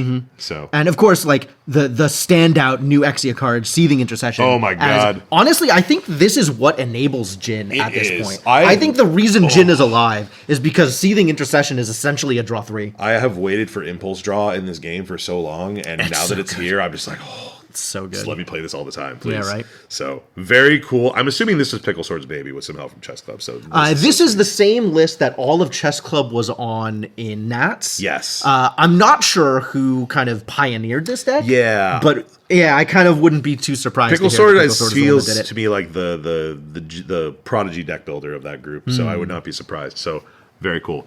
In 12th place we have Kendall Skululu on Wind Astra. What the hell, man? Who are you, sir? The curse has been broken? The curse? I don't know. This might just be a fake out as far as I'm concerned. But Kendall's playing Wind Astra is not one of the things I expected to see happen in the course of any Grand Is this Archive also event. the highest placing Wind Astra? Yes. Incredible. I didn't know Kendall was a man of so many talents. Well, one of the standout Astra players in this event did not play Astra, so that probably also was part of it. So yeah, there's a lot of really good new cards here. Some of the stuff we have to call out here: Stifling Gyre, obviously really, really good. We haven't talked about it yet, but good lord, that's such a good card. Dwarf Star's Glow. Oh, this card is such a beating. This is the standout Astra card because it's just it's a great way to star call and keep your influence up. It's another Astrocyte. It's an Astrocyte that does damage. This card is so busted. It's fantastic. It's making me want to play Astra again. Jeez. Oof. But yeah, tons and tons and tons of good stuff here. I want to see how this shakes out. I'm sure. Future events will be great. So hey man. And it does include one copy of Apothecary's Harvest. Yes, which is a gas card. If you ever need 6 herbs, you know where to go. Oh, I always need 6 herbs. Anyway, I don't know what I meant with that. Anyway, 10th place. I'm just calling the cops right now. Please, just take me in now. But not before I talk about 10th place. Chessie on Water Genbu. This looks like a really standard Genbu list until you get to the bottom and realize that it's running 4 copies of Lightweaver's Assault. What the heck? Because Genbu was already like a pretty influence high deck in the first place, so why not just play Lightweavers and then in response play Lightweavers? That's true. I guess you can just deal 16 damage. You could just deal 16 damage if your stratagem somehow isn't enough. So, or you could just build them. Yeah, also running the 2 stratagems. So. Yeah, so... how did he make room for all of this Luxem? He cut out a lot of other cards. So yeah, a little spicy, but this definitely is a Genbu deck that wanted to go to level 3 because he's running 3 Fractal of Waves in addition to that, which is just wild to me. Is this the first Fractal of Waves that we've seen? No, that can't be true. Hang on. Waterexia isn't running it. Stella's not running it. Really? This might be the first Fractal Waves we're talking about. That's incredible. This was a card that so many people were talking about. Everyone's like, this is going to save Water level 3 decks. And they're not wrong, but they're not right. I mean, this is a sign that this is a Genbu deck that wants to go to level 3 way more often than most Genbu decks. Yeah, like most Genbu decks are happy to just sit at level 1 or 2. Right, Fractal of Waves is usually something that you put in order to recover from turboing up to 3. Yeah. Rather than something that you just slip in a deck that's going to go to 3 at some point. Well, this also just means that once you go to level 3, there's no dungeon guides here. You're just going to level off a float and your influence is going to be huge. Level off a float or level off of Flipping Genbu. Oh, yeah, Flipping Genbu, yeah. That also works too. Like, it's going to be massive. Wow. So, pretty cool. And in 9th place, we have Mech Sniper, one of our other local heroes, on Fire Suzaku, just barely short of the top cut. I can't believe you bubbled out. That's so rude. I will note that he is running a Hanabi Spirit of Fire, and this is a card, like, whenever I sit across from my locals and I see the Hanabi comes out, and I'm just like, okay, I'm going to die now. Like, that's how iconic it is for me. So I think it's really interesting to call out here that Fractal of Insight supports win percentage by card. Yes. And the winningest cards are the prize spirits. Yes. Because the prize spirits are in the hands of the best players. It's true. Doesn't matter what they're playing. It doesn't matter what deck it's in. Because it's in the hands of like 1,500 ELO players, these are the winningest cards. Yep, exactly. This shell is aggressive. It's also ugly. There's so many 2s and 1s. It's a lot of 2s and 1s, yeah. I don't quite know. It's a little scary for me, especially because like this isn't like a very Glimpse heavy deck. He's not running any sort of like. Well, the thing is, there's a lot of interchangeable pieces here, right? This is sort of the point of aggro, is every card is the same as every other card. So it doesn't matter which of the cards you have, because they all do the same thing. Yeah, the idea is you want to optimize for damage. Basically. Actually, yeah, for sure. And the few cards that are kind of uniquely effective, you know, if you look at like Peppered Chef, or you look at Avatar of Suzaku, those are the 4-ofs. Yeah. Although, if you look at the sideboard, there's a lot of 1s and 2s there. So I think after the game, when he can sort of pick and choose his ratios based on what's it makes a lot of sense. So that style does work out for some folks. I'm not a personal fan of it, but hey, if it works for him, it gets results.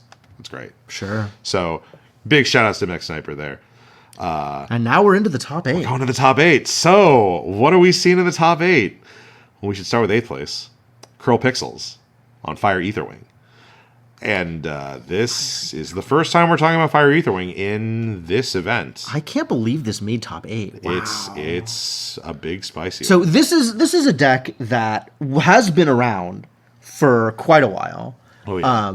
But the real things that have kind of given it a little bit more juice is Ignition Draw. Ignition Draw 100% does it.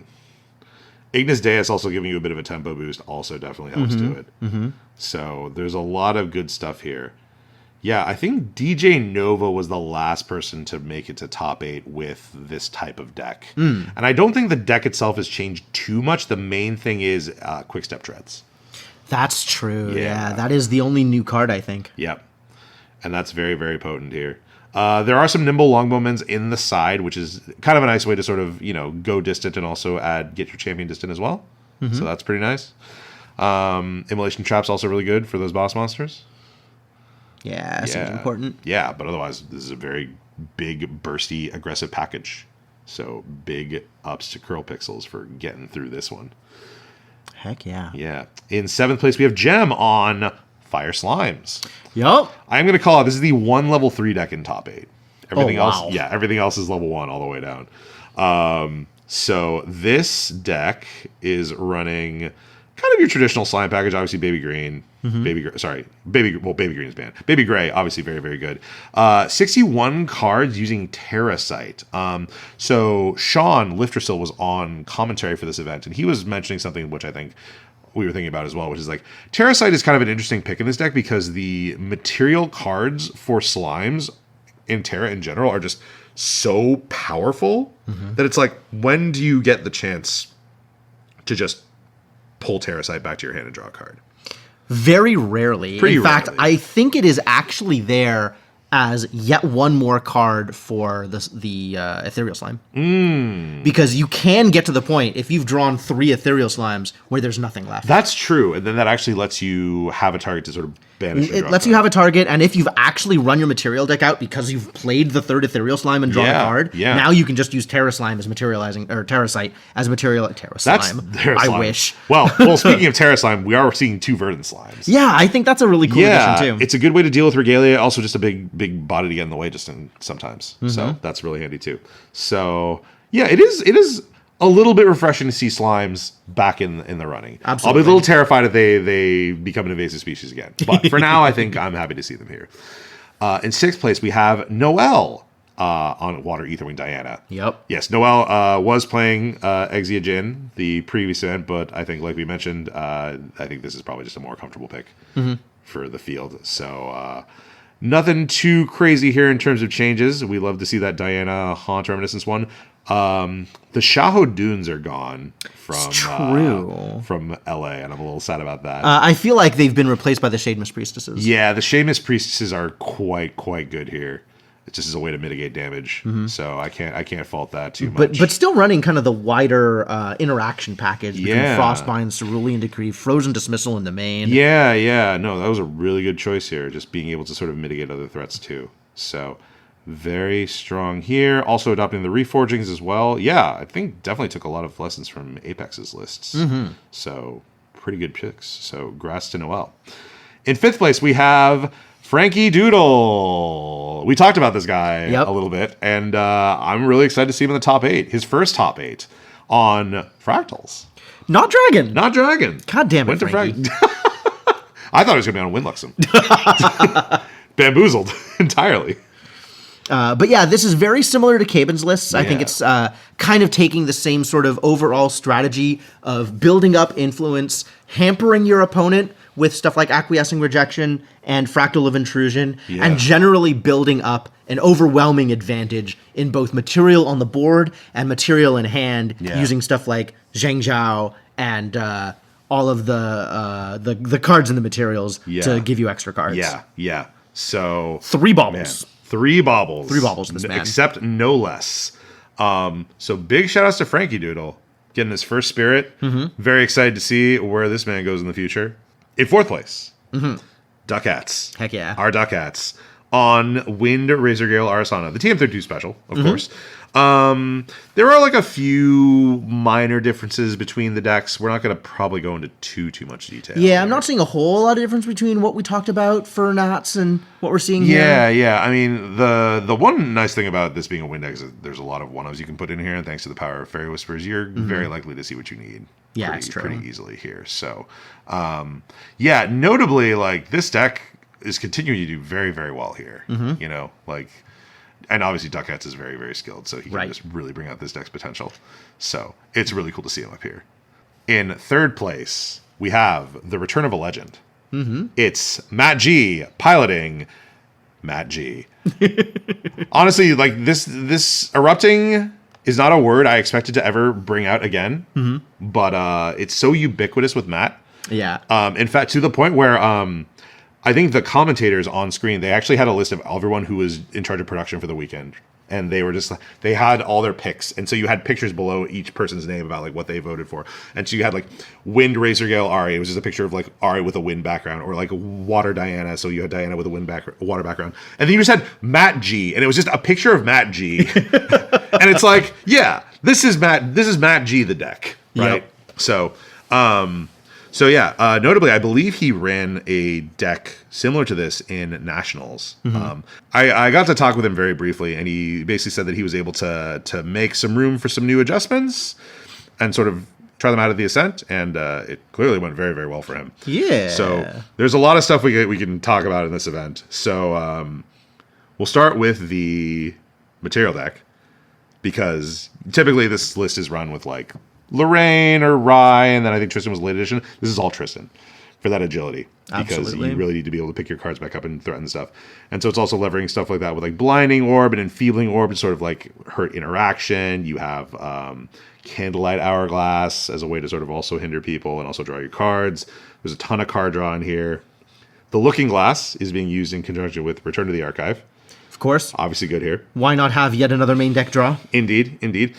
And the tech in this version is pretty spicy. The melody of choice is Dire Requiem. Instead of just being able to do maybe 2 damage to an ally, you're summoning a 2/1 Direwolf, which can chunk in to your opponent. You also have Crystallized Destiny as sort of a wild tech card here. So Volcanic Crescendo, the Erupting Rhapsody replacement, notably, if you harmonize it, does damage to both you and your opponent. So if you are banishing enough fire cards from your yard to do a big chunk of damage after you harmonize, what if you have a Crystallized Destiny up, which you played maybe pre-recollection, and now you're blocking a bunch of damage? And I had to reread this card because I didn't realize that no matter what the damage source is coming from, it will always tax your opponents. Yep. And that's crazy. So that was really funny. And that just means that this deck is just even ruder now. Ignis Deus is also a great way to sort of, you can play that prereq just to get your Tristan online. So that's really great. Torching Reach is a wild addition here, because this deck is also running Backstep, and notably, if you're distant, Torching Reach is just a creative shock. Pretty good. Yeah, so fantastic. So this deck is very spicy. Yeah. And Incapacitates are also there for interaction, which you'll probably need, because people are going to try to want to stop you from going off. I imagine, yeah. It's a good thing you're Tristan, though. Yeah. And yeah, Spurn to Ash is notably back in the list because Palvor Sword is such a pain in the butt for this deck. Oh, I believe that. So you need to be able to hit those 1 costs. And then you have some more reduces in the board if you need to do other things. You also have Expel the Departed specifically for Fracturized Nullifying Lantern, because you got to get rid of those too. And yeah, you have Channeling Stone and Discordia as things to slot in once you have identified which baubles you need to take out. And yeah, what else can I say? Wild. This is great. It's erupting. Erupting's back. Erupting is back. I'm gonna pull this out at some point. It's gonna be terrifying. I don't doubt it. Yes. So huge congrats to Matt G. Welcome back, Matt G. I really hope you continue cooking this list, and I really look forward to seeing what happens. Heck yeah. In second place, Emp. On Wind Razor Gale. And this was kind of the Razor Gale masterclass as we saw on stream. So not a whole lot more to say here, though, compared to Ducats' list. The one thing I will call out from this list is he is running 1 copy of Unbroken Mustang, which could be a backbreaker against Water Aetherwing decks. Which may or may not have been relevant. It may or may not have been relevant. So that's cool to see. But otherwise, like, we've talked about this a lot. Yeah. The one thing I will say is we really got to understand how cheeky Bandit can be as a card. Sometimes when you're scavenging, you see cards that you really want to draw into your hand, and you have to send them to the bottom, and that can be really bad. So on that note, let's talk about who won this whole thing, which was Aqua. on Water Etherwing. Not Wind Astra. Not Wind Astra. Aqua, notably famous for being a Wind Astra player, but he switched over, and he is, as part of Apex, responsible for the rematch between Apex and Team 32, and he successfully ran it back. Yeah, he took it this time. And this list... I think this is card for card, the same as the other Apex lists that we saw There is earlier. not too much to say about this list that we haven't said about the other lists. This is just a very solid package of good tempo cards, big threats, ways to mitigate your opponent's threats, and he piloted it very, very well up through the entire top 8, basically. Like, he was very respectful to his opponents and what they could do, and also just was able to which is what you would expect out of an Apex player, right? Course. Like, this is a I'm not going to say guild, but team. Yes. Known for their ability to play patient. Yeah. And their ability to play interaction well. Exactly. And especially coming from a deck like Wind Astra, you need to know your interactions so well. Absolutely. And you can clearly say it pay off here. So, congrats to Aqua. Good job, man. Congrats to both Apex and TM32, both getting some big wins under their belts. Yeah, honestly, wild weekend and wild performance by both of these teams. Yeah. And okay, so with all of that said, we've had 2 huge tournaments. What are we taking away from this? So you need to be ready for Razor Gale. You need to be ready for Razor Gale. You need to have some plan to deal with either the Phantasias or with the Essence Crucible. Absolutely. You need to be ready for water.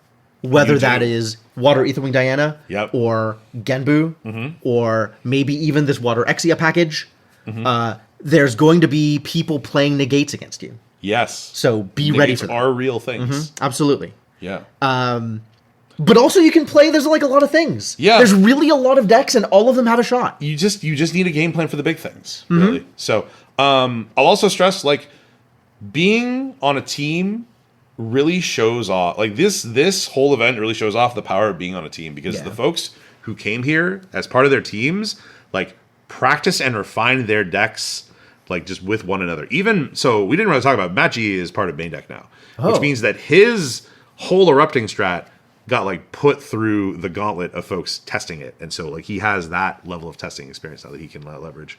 All the Apex guys have clearly tested into each other. All the TN3G guys clearly tested into each other, agreed on the deck, sort of had their own little takes and sub variants on it, but still they all agreed that was good. So find a group of people who you can just regularly jam with and practice with and bounce ideas off of, and that'll help out. What we have is, for both Nats and Las Vegas, we have 6 out of 8 of the top 8 for each of those tournaments as teamed players. Yeah.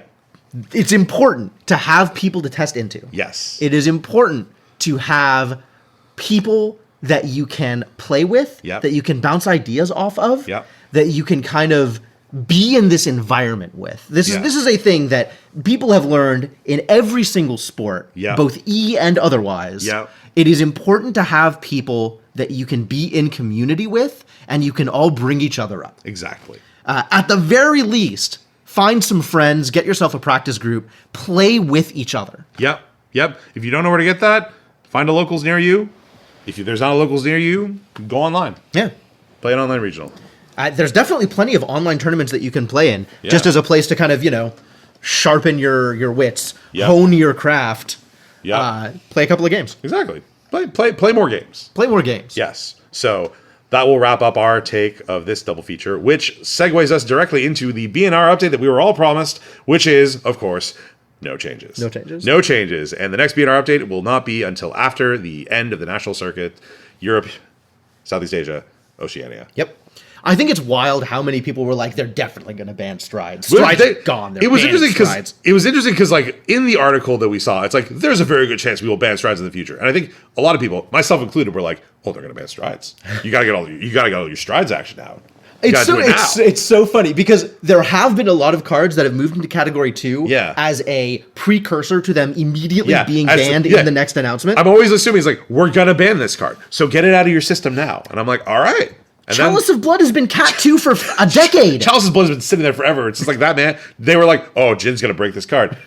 Jin is like only now maybe popping off. Maybe. So like, and it's fine. It's fine. It's fine. It's everything's fine. So, yeah, no bans. No bans. No changes. No bans. How are we feeling about this? Honestly, I am excited to see how the meta develops and continues to grow. I think there's still quite a bit of growing that can happen and will happen. Absolutely. I think there is a ton of refinement that can happen in the decks that are popular right now. I think people are still learning what they can do with all of the new RDO stuff, and I think we have yet to see the final form of any of these decks. Now, if for some reason I look at the next event and it's like top 8, it's like I'll wake up in Aetherwing and just strides everywhere, then I'll be like, okay, maybe speed it up. Maybe at that point. But for now, I think I'm excited to wait and fine. see what happens. So that will bring us into the Endphase. Oh my God! Let's talk about Paradise. Oh, Asphodel Paradise, the next set announced for Grand Archive, set 10. There's a lot of exciting things here. The main thing that we were excited for is it's a draftable set. It's a draft set. They have another draft set, and they're giving us draft packs with the cases. This is not an ad to go buy cases, but if you like draft, consider either acquiring a case or finding some people who are acquiring a case. And then send us the draft packs. And then send us the draft packs. Send us the draft packs. So we get use those draft packs to draft. Absolutely. Draft. You should draft. This will be fun. I'm excited. I'm so excited. I'm also very excited because I'm an Arcane enjoyer, and seeing Arcane Lorraine is very exciting to me. That is wild. And I am very concerned because this might be the second CSR lineage I try to go for. Please help. Please send help. Yeah, I'm very excited. I think this whole set. Cool. Also, an Exia Mage. Exia Mage is I really don't know what that's going to look like. I don't know what it'll look like. Yeah, but it's really cool. Also, the theming for the set looks great. I think there's a lot of really cool stuff that will happen there. I'm very excited. I also want to talk about something that I did over the weekend, which not everyone necessarily got as much opportunity to do, which was Pantheon. So I played through day 1 of NA Nats. I decided not to play in the Ascent just because I had some weird scheduling issues. I wasn't able to stay for the whole weekend. I had to fly back early, so I decided to spend the rest of the weekend playing Pantheon, and it was a lot of fun. I saw a lot of really cool decks. I got to play my own babies, my potions, Arasana, and my suited Rye, which I think is going back to the drawing board entirely because it's literally just a pile. It's really fun. There's some cool ideas, but it's not quite there. But that's all right. My Pantheon deck is also a pile. It is a pile of slimes. Yes. So there's some inherent synergy. That is inherently a more synergistic pile than whatever the heck I threw together. But I also got to play against a lot of fun people. Thanks to some connections through a friend, I got to actually play with some of the devs and playtesters. That was really, really fun. They also gave me some really good ideas for things that I want to build in the future. Nice. I also got to sit down at a table with Destiny Clownfish, and boy... And let me tell you, boy, freaking cleaned up with the Foster Boon. That Foster Boon is so good. We had a 4th person on our player who I think was a friend of Chessie. And he just swamped us with a card that I forgot ever existed called Strike of Singularity, which is is effectively a Luxem Rending Flames, as long as you can get your opponents to have no cards in hand. And it has awoken something in me, and I'm going to try to build a deck built around it. My playgroup may be very upset with me after that. I'm so excited to be upset with you. Okay, great. Cool. So I managed to play in one Pantheon pod. Yes. Which was Clem. Yeah. Trading Post Terry. Oh my gosh. And local friend Shun and Rice. Oh, hell yes. So that sounds amazing. Me and Clem were both on Slimes. Yes. Terry was on a... greater and lesser Kanaloa monstrosity. Ooh, that's terrifying. And Shun ended up borrowing a deck from Terry, which was Fire Merlin. Oh, excellent. And pretty much everything from that half of the pod was an absolute travesty. just completely monstrous things. I see. Thing after thing. And so me and Clem had the Slime Alliance. Yeah. Ended up being able to take them both out. And I wasn't quite able to close the game, so Clem beat me. But that's okay. It's a fellow slime enjoyer. Yeah, fellow slime alliance pays dividends. But I did want to shout out the Kanaloa deck. Yes. Because it was wild to see all of those water shenanigans in action. It was pretty cool. That was really cool. Oh, I do need to shout out one of our other local Sky Sama. I got into a pod with him, and his deck is all signatures. Oh, boy. It is the prettiest Pantheon deck I ever saw. And he what a monster! he almost killed us with a golden checkmate CSR, and the entire table just turned after that. Oh, it was a bloodbath, and it was so much fun. Good job, Sky Sama. Yes, so big shout outs to them. So big shout outs to everyone I played with, and to the folks who let me graciously play with some of the folks who make the game. That was really, excellent. really cool. So that'll do it for us this time. Our next episode will likely be around EU Nats. Will be interesting to see how the meta shakes out until then. And maybe we'll have some other stuff to talk about. Who knows? We'll see. We'll see what happens between now and then. And new breakout decks happen. So, with that said, thank you, as always, for listening to the Corhazi Outlook.